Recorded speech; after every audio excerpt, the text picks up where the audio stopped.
Hello everyone. So today in this video we are going to do a new thing, an entrance test question paper which is related for B.Ed program 2022.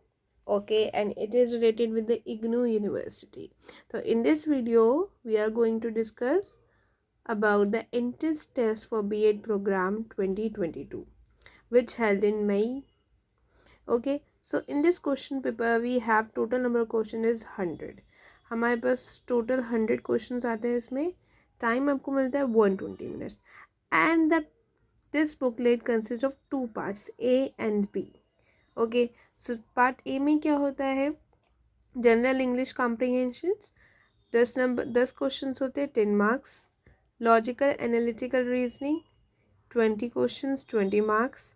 Educational and general awareness 25. Teaching, learning and the school 25.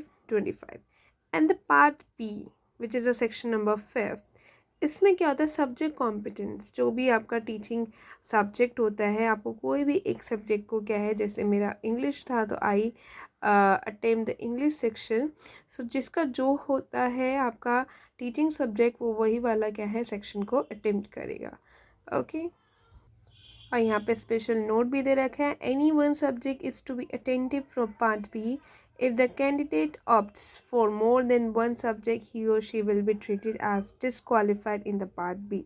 अगर क्या है part B में से कोई एक विषय करना है, और यदि कोई भी क्या है पर्सन कोई भी 2 अटेम्प्ट कर लेता है तो वो क्या है उसका डिसक्वालीफाई कर दिया जाएगा. So on the next page आपको कुछ इंस्ट्रक्शंस मिलेगी कि आपको कैसे रिस्पॉन्स करना है, कैसे आपको इन्फॉर्मेशन फिल करनी है अपनी ओमेर शीट्स में, जिसको हमें रीड आउट करना है कि आपको अपना एनरोलमेंट नंबर करेक्टली फिल करना है. Plus you can use the blue और black pen, even ball pen only, right. And do not make any stray remarks on this OMR response sheet and all this. So यहाँ पे इसी तरह से कुछ आपकी इंस्ट्रक्शंस रहेंगी. पार्ट बी के लिए एक स्पेशल है on the point number 8. Only one subject is to be attentive from part B. यानी एक हमें अटेम्प्ट करना है तो हमें क्वेश्चन नंबर आगे ज़रूर देख लेना है. अगर आपका साइंस टीचिंग सब्जेक्ट है तो आपको पार्ट बी में 81 to 100 ही अटेम्प्ट करना है, उससे आगे नहीं करना. अगर आपका मैथमेटिक्स है तो आपको ये वाले इसके बीच के क्वेश्चंस को अटेम्प्ट नहीं करना है. You have to move forward from 101 to 120. इसी तरह आपके अदर फर्दर सब्जेक्ट्स के क्वेश्चन नंबर्स रहेंगे. अगर आपका हिंदी है टीचिंग सब्जेक्ट तो आपको डायरेक्ट 161 से 180 को फिल करना है. That's it. Then again you have some general instructions कि no cell phones, calculator is allowed in the examination room. ठीक है, इस तरह से आपको रीड करना है. नेक्स्ट आपका स्टार्ट होता है part 1 which is section 1 general English comprehension, जिस पे फर्स्ट पेज में देखेंगे एक पैसेज है.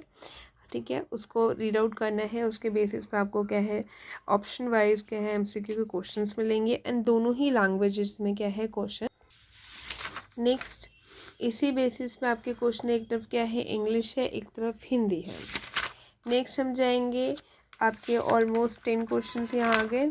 नेक्स्ट आपका आता है सेक्शन 2 लॉजिकल एनालिटिकल रीजनिंग, जिसमें आपके क्या है कुछ रीजनिंग के क्वेश्चंस रहेंगे, मैथ्स के रहेंगे.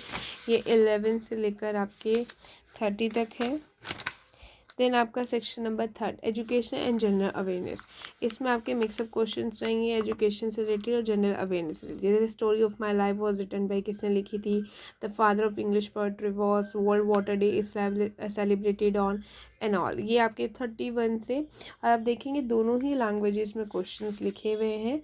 तो जिन बच्चों को क्या है, जिन स्टूडेंट्स को इंग्लिश में कंफर्टेबल लगे they can attempt on the English language, and जिसको क्या है हिंदी में सही लगे वो हिंदी में अटेम्प्ट कर सकते हैं. ठीक है, इसके बाद आपके क्वेश्चंस रहेंगे ऑलमोस्ट फ्रॉम क्वेश्चन नंबर 55 तक. देन आपका आ जाएगा section number 4 which is teaching learning in the school 56 से. इसमें आपके कुछ टीचिंग एप्टीट्यूड के क्वेश्चंस रहेंगे, टीचिंग लर्निंग के रहेंगे, स्कूल से रिलेटेड रहेंगे. क्योंकि जैसे कि बीएड है और डिस्टेंस से है, इग्नू से करना है, तो आपने कोई ना कोई एक रेगुलर कोर्स किया हो तो इसलिए आप क्या है ये अटेम्प्ट करेंगे. इससे आपका टीचिंग एप्टीट्यूड पता चलेगा. ये क्वेश्चंस आपको करने के बाद ये भी आपको दोनों ही लैंग्वेजेस में मिलेंगे. ठीक है, आपके क्वेश्चंस रहेंगे आपको ये अटेम्प्ट करते जाना है, इसमें कोई नेगेटिव मार्किंग नहीं है। देन हम आ जाएंगे क्वेश्चन नंबर 80 तक अटेम्प्ट हो गया। उसके बाद आपका पार्ट बी आ जाता है। पार्ट बी में जैसे आप सेक्शन नंबर 5 देख रहे हैं, पहला क्या है, सब्जेक्ट कॉम्पिटेंस साइंस, यानी अगर जिस बच्चे का टीचिंग सब्जेक्ट साइंस है वो 81 से ही अटेम्प्ट करेगा। अगर आपका साइंस नहीं है तो आप ये 81 से ओमर शीट में क्या है ब्लैंक छोड़ देंगे, वहाँ पे कुछ फिल नहीं करना है आपको। डायरेक्ट जो आपका सेकेंड आपको मिलेगा टीचिंग सब्जेक्ट, आपको वहाँ पे आ जाना है। जैसे मैथमेटिक्स, अगर आपका मैथमेटिक्स है आपको डायरेक्ट 101 से ही उसको अटेम्प्ट करना स्टार्ट करना है, ठीक है। अगर आपका मैथ्स भी नहीं है, आपको वो सब ब्लैंक छोड़ के आपको आ जाना है सोशल साइंस पे। थर्ड आपका टीचिंग सब्जेक्ट आ जाएगा जिसमें आपको 121 से अटेम्प्ट करना है। ये ज़रूर याद रखिए, जब भी हम ये पेपर अटेम्प्ट करते हैं तो हमें नंबरिंग पे, क्वेश्चन नंबर्स में बहुत ज़्यादा ध्यान देना पड़ता है, प्लस आपको अपने सब्जेक्ट्स पे भी ध्यान देना पड़ता है। जैसे कि देखो डायरेक्शन दे रखी है, question number 141 to 145 English choose the correct है। आपको इंग्लिश का करना है तो आपको सारे क्वेश्चन पढ़ के ही करने हैं। इंग्लिश में आपको किस तरह के क्वेश्चन देखने को मिलेंगे, नियरेस्ट इन मीनिंग यानी सिमिलर मीनिंग्स वाले क्वेश्चन देखने को मिलेंगे। नेक्स्ट आप देख सकते हैं आपको स्पेलिंग मिस्टेक्स का मिलेगा, स्पेल्ड करेक्टली, जिनके स्पेलिंग्स करेक्ट है आपको वो सॉल्व करने हैं। नेक्स्ट आपको अपोजिट मीनिंग्स के मिलेंगे, एंटोनिम्स मिलेंगे, सिनोनिम्स मिलेंगे, ठीक है। इसमें उसके बाद आपको alternative most appropriate word choose करना है, यानी आपकी वर्ब्स आ गई हैं। उसके बाद आपको कुछ नॉवल से रिलेटेड, कुछ आपके नॉवल से रिलेटेड, पोइट्री से रिलेटेड कुछ क्वेश्चंस होंगे, वो अटेम्प्ट करने हैं। And that's it. उसके बाद आपका नेक्स्ट सेक्शन आ जाएगा which is Hindi and the last one.